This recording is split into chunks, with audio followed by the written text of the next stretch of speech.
बंधु, अब इस चौथे सूत्र के 8वें मंत्र का प्रस्तुतिकरण हो रहा है। अस्य पीत्वा शतक्रतो वृत्राणां भवः प्रावो बाजेषु वाजिनम्। तो अब इस मंत्र में सोम की महत्ता बताई जा रही है। सोम के विषय में बहुत कुछ कहा गया, उसको सौम्य भाव भक्ति भाव से भी जोड़कर देखना है। तो अस्य पीत्वा, इसको पीकर, इसको किसको? सोम रस को पी करके शतक्रतो, अब ये शतक्रतो संबोधन है। अब यहां पर इंद्र से को संबोधित करके कहा जा रहा है कि हे शतक्रतो, हे सैकड़ों शुभ कर्म करने वाले, इंद्र का ये संबोधन है। ये सोमरस तुमको उत्साहित करता है, तुमको प्रेरित करता है, इसलिए इसको पी करके तुम वृत्राणाम घृणा अभवा। तो वृत्राणाम माने वृत्रासुर के सहायकों के, घृणा माने मारने वाले हंता हुए। इस सोम रस को पी करके तुम वृत्त देखो होता है, वृत्तासुर था, और अगर वृत्त आप चाहें तो ऐसा भी कर सकते हैं कि वे दुर्वासनाएं या वे शत्रु जो हमें घेरे रहते हैं, काम क्रोध आदि भी शत्रु हैं अगर मिले तो, क्योंकि वृत्त माने घेरा। और वृत्तासुर एक पौराणिक जैसा कहा जाता है राक्षस था, उसकी तरह तरह से व्याख्या हुई वेदों में भी। बादलों को भी वृत्त कहा गया, और घेरा डाले रहते हैं, पानी बरसा नहीं देते हैं। कृषि प्रधान देश के हानि पहुंचती है तो उसको प्रसन्न अनुकूल करना होता है। हम उसका भौतिक और आध्यात्मिक दोनों अर्थ लेकर चल सकते हैं, और अर्थ का आधिक्य उसको और बल देता है। मंत्र को हो, कोई चौपाई हो, कोई दोहा हो, कोई पद हो, तो उसमें जब कई भाव आ जाते हैं तो उस पद की, मंत्र की गरिमा बढ़ जाती है। तो इंद्र जो है वो शतक्रतु है। ऋषि कह रहा है, भक्त कह रहा है कि हे शतक्रतु, अस्य पीत्वा, इस सोम रस को पी करके वृत्ताराम घृणा अभवत, तुम वृत्तासुर के हंता हुए हो। देखो, भगवान जब भक्त की पुकार सुनते हैं तो वे दौड़ पड़ते हैं। ये तो बड़ा प्रचलित है। एक बार पुकारा नहीं गजराज ने, भगवान विष्णु दौड़ पड़े। भक्त के आर्त पुकार को सुन करके वो दौड़ पड़ते हैं। भाव यहां भी बनी। तो जब इस सौम्य रस को या भक्ति रस को भगवान पान करते हैं तो वे क्या करते हैं? उन वृत्तों को, उन शत्रुओं को जो हमें घेरे रहते हैं, या शत्रु बाहरी भी होते हैं, भीतरी भी होते हैं, काम क्रोधादि के रूप में जो हमारे शत्रु घेरे हुए हैं, उनको भी शीघ्र मार डालते हैं। क्योंकि ये हम देखते हैं कि भगवान जब कोई भक्त पुकारता है तब दौड़ते हैं। 10 सहस्त्र गजबल उधर ने जब क्या हुआ, हाथी जो था, जब घड़ियाल ने उसको पकड़ा ग्राह ने, तो 1000 साल तक युद्ध हुआ, ऐसा मिलता है पुराणों में। लेकिन जब तब तक उससे किसी को बुलाया नहीं, लेकिन जब थक गया कि उसका सब बल हो गया, तो जब 10 सहस्त्र गजबल थक्यो, उसका थकित हो गया बल, तब फिर उसने भगवान को पुकारा जब तक उसने भगवान को नहीं पुकारा तब तक भगवान नहीं आए, लेकिन जब आर्त होकर के पुकारा तो फिर आए आधे नाम। हे कृष्ण हे राम जैसे कहा नहीं तैसे आधे पुकार को सुन करके भगवान दौड़ पड़े। और जब तक वो वर्षों तक लड़ता रहा ग्राह से तब तक नहीं आया। तो वही भाव यहां भी है कि जब इस सोम को पी लेता है कौन, इंद्र या परमात्मा वही, तो वह वृत्ताराम हंता वृत्ताराम घना को, तो वो जो शत्रु भीतरी और बाहरी हमको घेरे रहते हैं उनको मारने वाला हो जाता है। अस्य पीत्वा इस भक्ति भाव रूपी सोमरस को पी करके यह देखा गया है कि वो परम शक्तिमान परमात्मा रूप इंद्र भक्तों के वृत्तों को यानी वृत्तासुर के सदृश शत्रुओं को मार डालता है, उसका न अभवत, उसका मारने वाला हो गया है, यह भी प्रमाण है। और प्रावो बाजेषु बाजिनाम, प्रावो शब्द जो है प्रावो माने प्र अव, प्रा सर्ग है, अव माने रक्षा, तो प्रावा माने विशेष रक्षक हो गया परमात्मा। तो प्रावो बाजेषु बाजिनाम, अब बाजेश और बाजी नाम का समझ लें। बाज कहते हैं अन्न को भी, बाज कहते हैं अन्न को भी, और बाज कहते हैं शक्तिशाली शत्रु को भी। तो बाजेश युद्ध को भी, बाज युद्ध को भी कहते हैं। आप देखेंगे इसको बाज को वो करके कि बाज जो है वो युद्ध के अर्थ में आता है। हमें शब्द मिल जाते हैं गांव में भी, बजनी कर बाज हुआ उसे, तो बिल्कुल ऋग्वेद का शब्द है। आज कुछ शब्द बिल्कुल सीधे चले आए हैं, जैसे जल शब्द ऋग्वेद में था, आज भी जल में। जो शब्द ज्यादा कठिन उच्चारण नहीं हुए वे शब्द अभी तक ऋग्वेद के में पाए जाते हैं, तो हम यथासमय बताते चलेंगे। यहाँ पर आया बाज शब्द हम बता रहे हैं। बाज मैंने युद्ध भी होता है, आवाज लड़ाई झगड़ा बाज, और बोला जाता है कि वो बजनी करते बाज हुआ तो वो ही चीज। तो यहाँ पर बाजेश माने संग्रामों में, युद्धों में बाजेश, और बाज माने घोड़ा भी होता है, गोधन गजधन बाजीधन। तो बाजिनम, बाजिनम माने घोड़े वाले को, यानी घुड़सवार सैनिकों को तुमने रक्षा की। कहा बाजेश युद्धों में। हे परमात्मा या इंद्र, या हे इंद्र रूपी परमात्मा, तुमने इस सोम रस को पी करके अथवा भक्ति भाव के सौम्य रस को पी करके जो सेना में घिर गए थे घुड़सवार, बाजीना माने घोड़े वाले, यानी घोड़े वाले का मतलब हुआ घुड़सवार। जैसे कहा जाता है ठेले वाले या हे ठेला इधर आओ, तो ठेला थोड़े आएगा, मतलब ठेला वाला इधर आवे। तो ऐसे बाजीना, बाजीना माने घोड़े वाले, घोड़े वाले का मतलब हुआ कि घुड़सवार। तो यहाँ बाजेश माने संग्रामों में। तो जब संग्रामों में है तो घुड़सवार सैनिक की तुमने संग्रामों में रक्षा की है।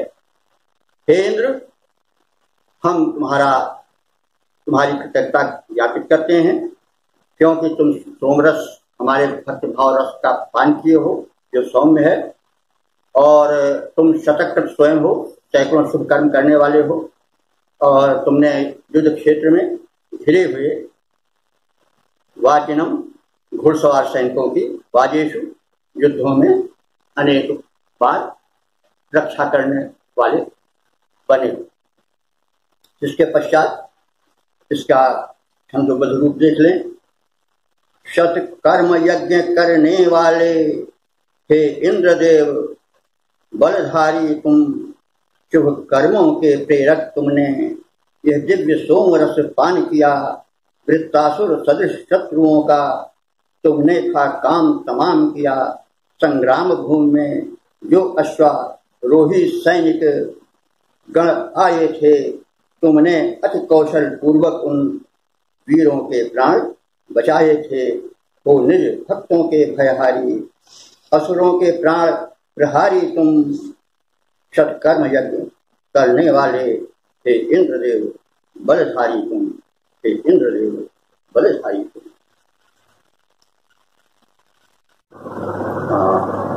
अब हम इस सूक्त के 9वें मंत्र की व्याख्या प्रस्तुत करेंगे। मंत्र इस प्रकार है। तम त्वा वाजेषु वाजिनं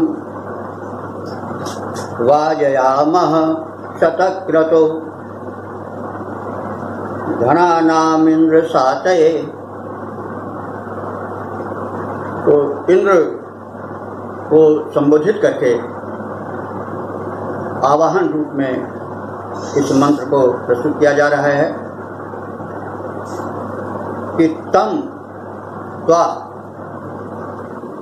तम माने उस, त्वा माने तुझको, हे इंद्र रूप परमात्मन,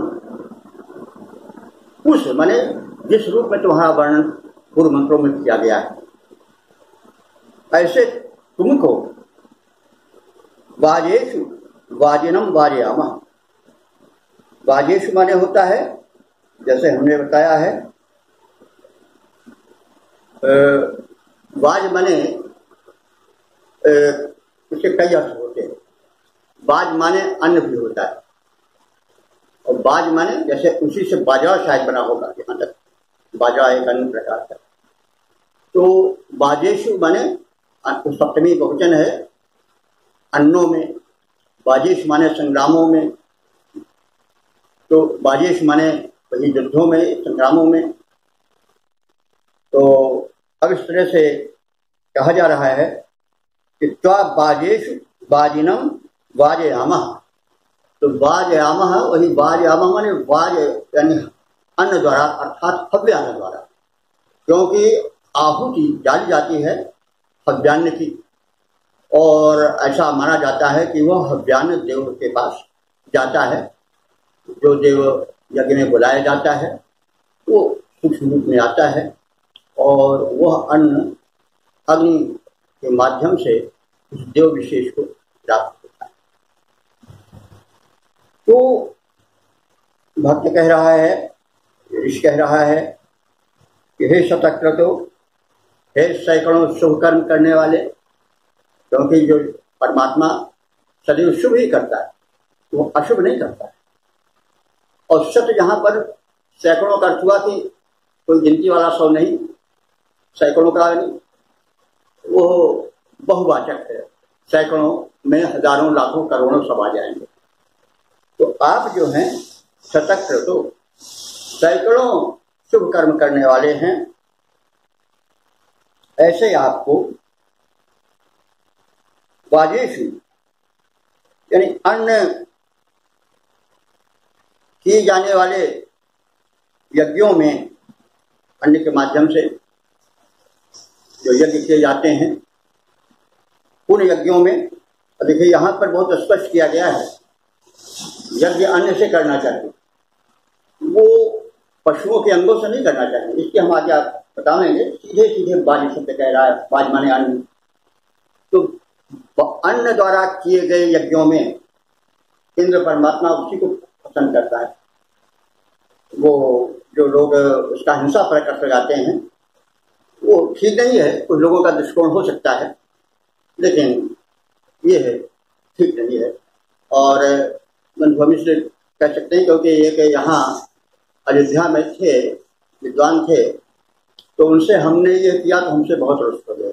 हमने कहा साहब यज्ञ में, पंडित जी यज्ञ में जो था तो पशु नहीं मारे जाते थे, बहुत बिगड़ गए और बहुत रुष्ट हुए कि आप नास्तिक हैं, आपसे बात करना नहीं ठीक है। तो इसको हमने इस प्रसंग में कहा कि भाई लोग हो सकता है हमारे इन वचनों को सुन करके रुष्ट भी होते हो तो रुष्ट नहीं होना चाहिए। पशुओं को ऋग्वेद या कोई भी वेद मारने को नहीं कहता है। यह बाद में कैसे हुआ इसको समय पर बताएंगे। और इस यज्ञ में पशु वध के कारण ही वैदिक धर्म को लोग दूसरे दृष्टि से देखने लगे और विरोधी आंदोलन भी खड़े हुए। बौद्ध और जैन वगैरह तो चरम पर चले गए और वैष्णव में भी उसका विरोध हुआ। लेकिन कुछ लोग एक मीमांसक होते हैं वो, या कुछ ऐसे होते हैं हठी होते हैं, वो नहीं मानते हैं। लेकिन खैर ठीक है, हम किसी को कुछ ऐसे सब नहीं कह रहे हैं। लेकिन हम बात कहेंगे कि जो वेदों में यज्ञ है वो बाज श्रवा भी कहा जाता है, नहीं बाज पेय जो कहा जाता है। बाज माने अन्न का, पेय माने यज्ञ करते, पेय माने यज्ञ होता है। तो बाज पेय माने वो पहले उनके पूर्वज जो थे वो अन्नों द्वारा यज्ञ करते कराते।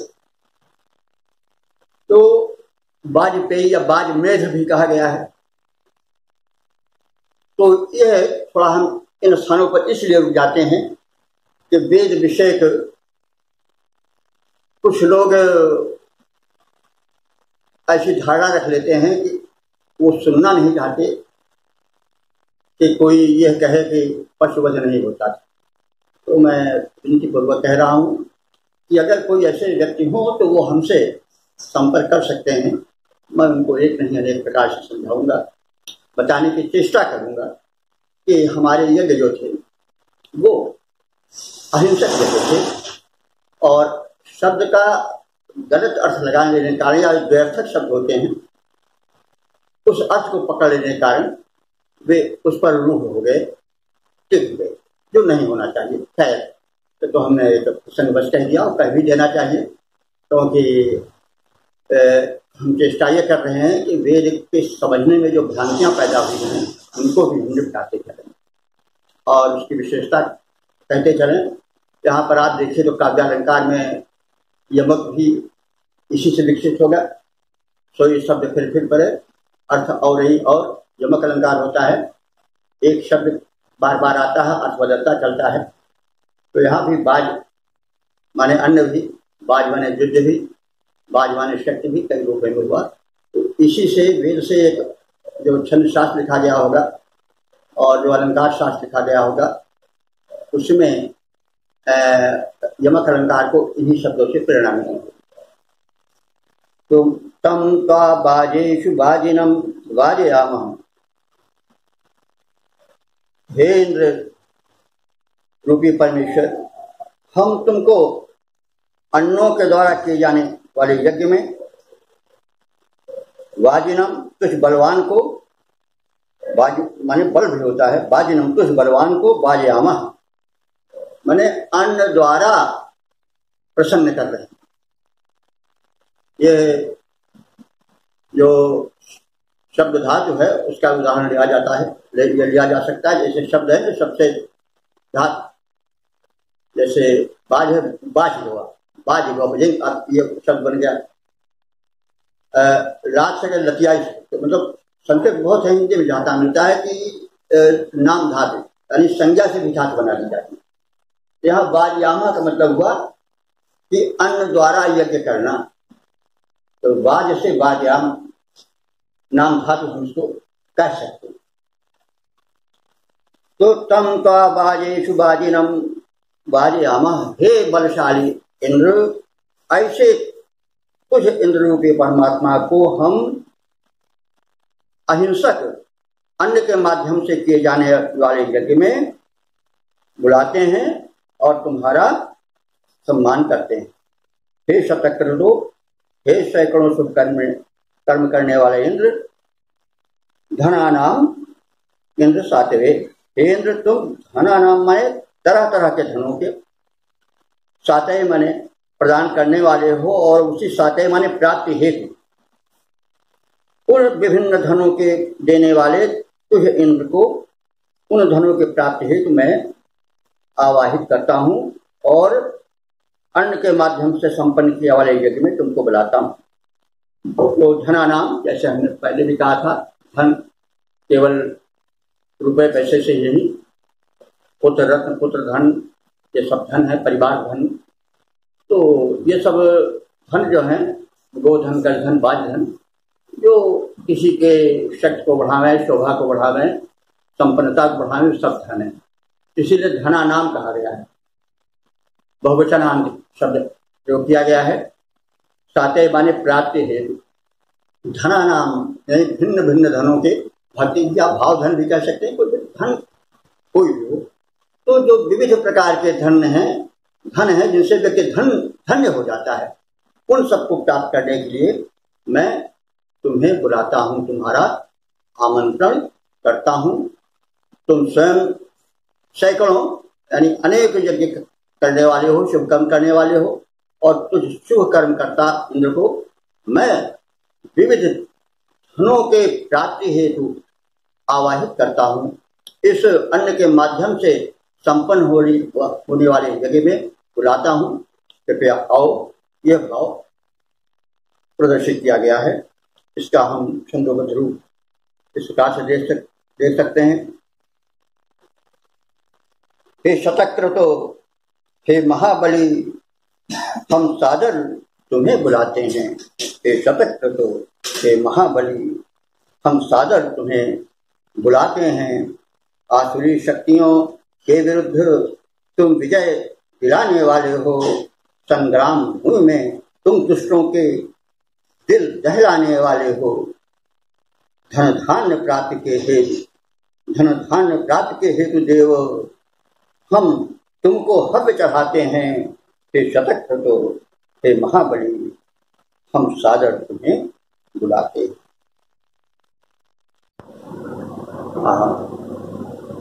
सुधी श्रोताओं, यह मंत्र ऋग्वेद के प्रथम मंडल के चौथे सूक्त का अंतिम मंत्र है, 10वां मंत्र है। जैसा कि मैंने पहले निवेदन किया था कि चौथे सूक्त में 10 मंत्र हैं। यह अंतिम मंत्र है, उपसंहार भी इसको हम कह सकते हैं। देवता वही इंद्र है, और इंद्र के ऐश्वर्य का, उसकी शक्तिमत्ता का, उसके रक्षक गुण का वर्णन करते हुए धनेश्वर की प्राप्ति कामना से भक्त भाव पूर्ण उद्गार प्रस्तुत मंत्र में भी व्यक्त किया गया है। इस मंत्र में जो होता नाम का पुरोहित है, वह यजमान को, यज्ञकर्ता को संबोधित करते हुए कहता है, विशेष रूप से उसके प्रति कहता है कि तुम्हें ऐसे परमात्मा जिसका कि गुण पूर्व मंत्रों में कहा गया है, उसके प्रति तुम समर्पित हो, भक्ति भाव रूपी सोमरस को अर्पित करने वाले हो, और अपने जीवन को उसके माध्यम से धन्य बनाओ, भक्ति भाव संपन्न बनाओ, आदि तथ्यों को हम तुम्हें बताना चाहते हैं। तो मंत्र इस प्रकार से है, यो रायो अवनिर्महांत सुपारः सुन्वतः सखा तस्या इंद्राय गायत। हे उपासकों, हे यज्ञकर्ता, तुम मेरे कथनानुसार आचरण करो। वह क्या है कि तुम उस इंद्र रूपी परमात्मा की स्तुति करो, उसका गुणगान करो। यो माने जो, यह जो इंद्र रूपी परमेश्वर रायो अवनि, राय कहते हैं संपत्ति को, राय माने धन दौलत संपत्ति ऐश्वर्य, तो राय। आज भी राय संस्कृति से तो राय भाषा में भी चलता है, राय साहब लोग कहते हैं। तो राय माने वह व्यक्ति जो कि संपत्तिशाली। तो राय माने संपत्ति और संपत्ति का धारक, दोनों प्रसंगानुकूल हो सकते हैं। तो ऋत्विक कह रहा है, होता कह रहा है कि यो यानी यह कौन? इंद्र।